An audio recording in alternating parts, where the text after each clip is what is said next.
of you. Most of us have been together for 5 years.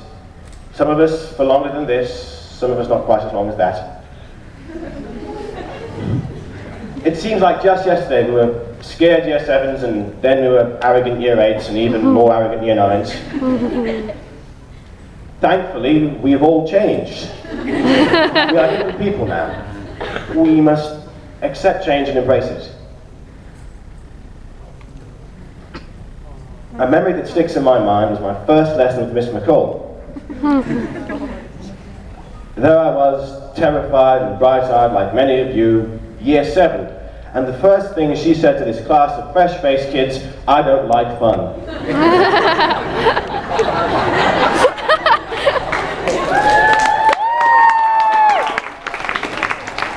We learned that she wasn't a dragon, that she had her own unique sense of humour, and that all the teachers have a sense of humour.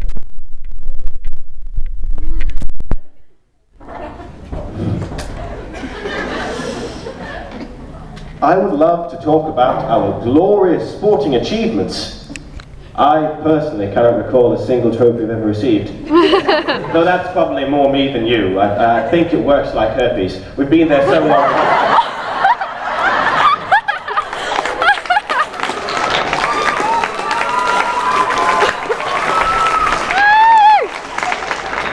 Sports Day has always been a chance for all of us to show our sporting ability. It isn't all that much. The girls over the years have also participated. Isn't it taking part that counts? That doesn't mean the boys are any better. Alice Snell tried to compete in every event, almost killing herself. The boys have been consistently and amusingly reckless. Charles Cox's band was so determined to win the 800 metres he blacked out. Jack O'Dell was so focused on the other team and playing frisbee he didn't notice the swiftly approaching post until it struck him in the face.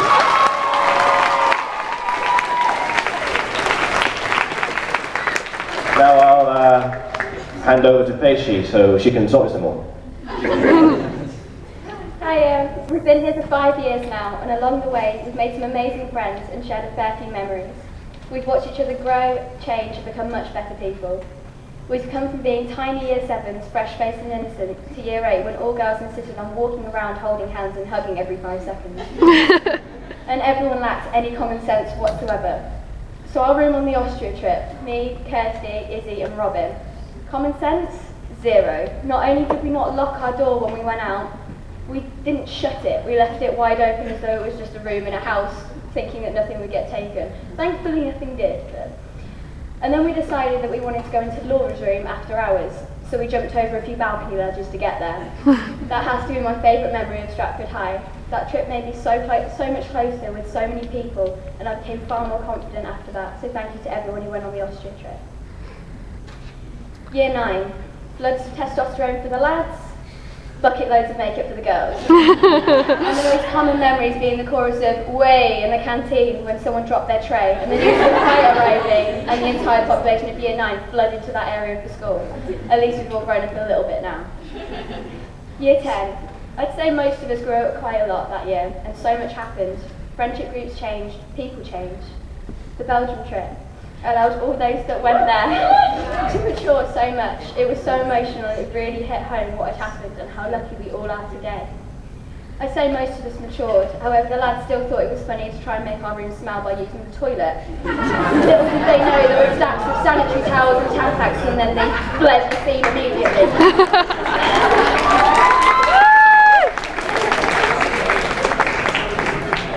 Now for year 11, it's been such a good year. Despite all the hard work, it's all been so worth it. And today we sit here, many emotional, many excited, and many just undecided as to how they feel. But this is only the beginning. I'm sure to expect great things from each and every one of you. Despite the few hiccups we've had along the way, I can honestly say that I've loved and felt privileged to be part of such a fantastic year. Thank you.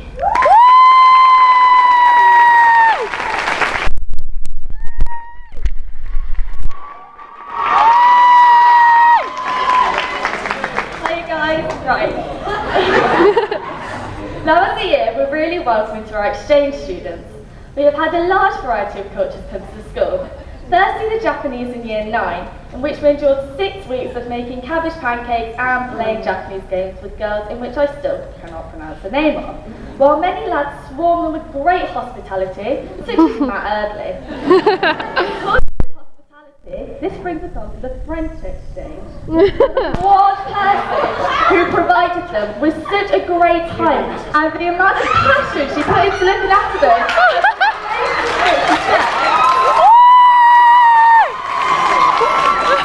The bond can never be broken, and I'm sure Thomas will never forget Eleanor Collins. What a brilliant foreign ambassador. Now, I'm sure anyone who spoke to them would also never forget their profound culture. I mean, rolling cigarettes in Miss Upton's class probably didn't go down so good. And their really obnoxious ways of chatting up girls, I can say on behalf of every girl, and even some boys, that Stratford High has never been so harassed. Our school's been involved in many trips. Not all were successful, some were quite dull, some were amazing. Firstly, the ski trip. The main memory of this being Molly breaking her collarbone.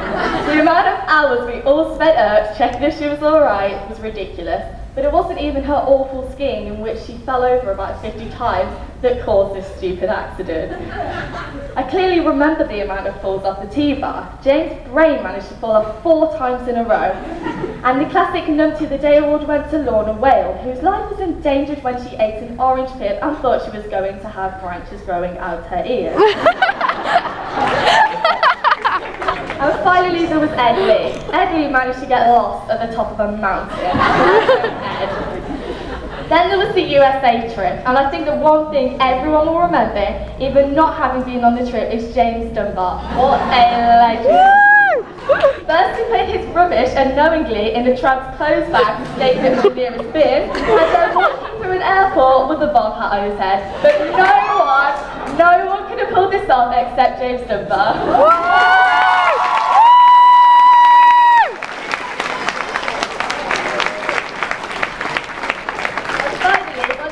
Memorable trip to Scarborough.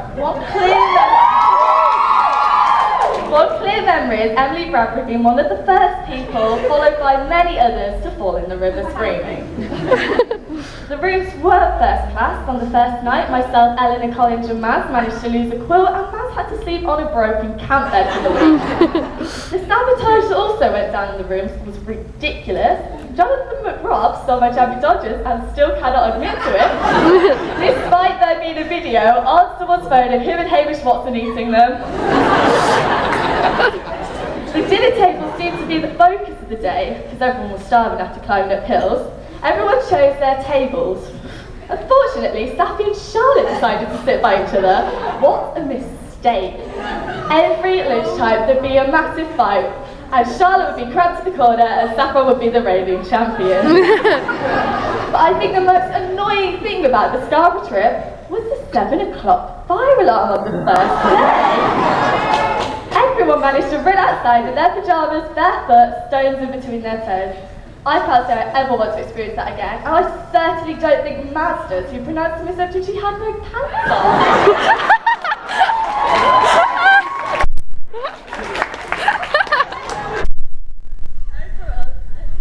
The year as a whole can never be exhausted. Most times we have all got on, despite some ridiculous rumours. I mean, what you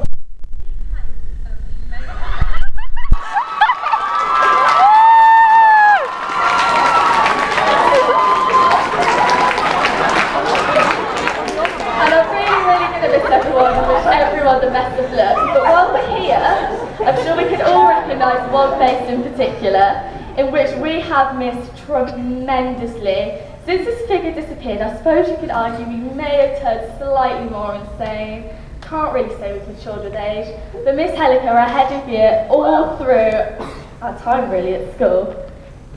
What an amazing lady, and I don't think as a year we've ever had so much respect for anyone. I mean, sometimes we probably wanted to absolutely rip our guts out, and many people must have thought she was trying to torture them. I remember in, I think it was year 10, when because I forgot my kit, you gave me a pair of shorts 2 times too big for me, they just fell down as soon as I walked out. It's okay, Miss, you're forgiven. But overall, this lady has been so amazing to our year, and without her we wouldn't have turned out to be the brilliant people we are now. And we have really, really missed you.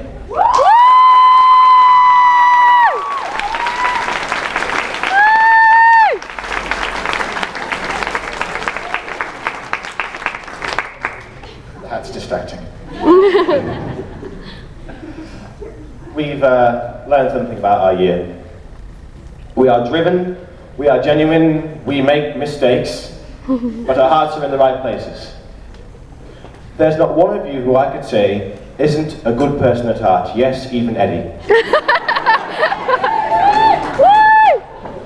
So as we are let loose on this poor, unsuspecting world, we say this to you. Today is the first day of the rest of your lives. And we see wonderful things for all of you. Cheesy.